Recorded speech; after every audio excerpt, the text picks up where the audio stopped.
Hello, I'm VK here. Today let's see a quick overview of ManageEngine ServiceDesk Plus Cloud self-service portal. As an end user, you could access the ServiceDesk Plus URL and auto login to the portal using single sign-on. When you sign in, the application will automatically redirect you to the default portal, or you will get an option to select one of the instances to continue. Here, you could choose the appropriate portal to report issues or submit requests. If you're not sure which one to choose, take help using the search bar at the top.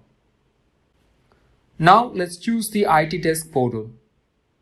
On the home page, there are links to report issues, submit requests, and refer to knowledge base articles.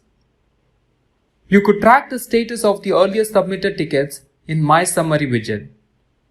Under the announcement, you could access the messages broadcasted about maintenance activities and service outages. My Asset widget shows the list of devices given to you. If there is any problematic asset, you can follow the link next to the asset name to submit the ticket. To report any service interruptions or incident, click on Report an Issue. It displays issue categories and different forms.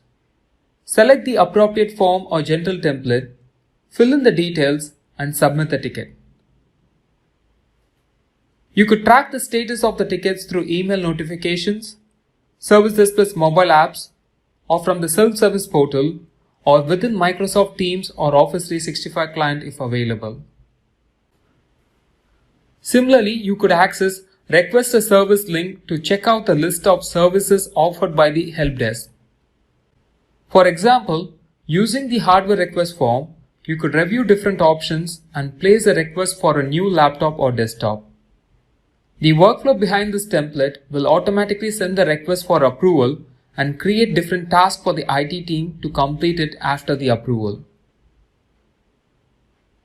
You could refer to the knowledge base articles within the self-service portal, give likes, and add comments to the articles. I hope you like this video. Subscribe to the channel for more videos. Thank you for watching. Stay tuned.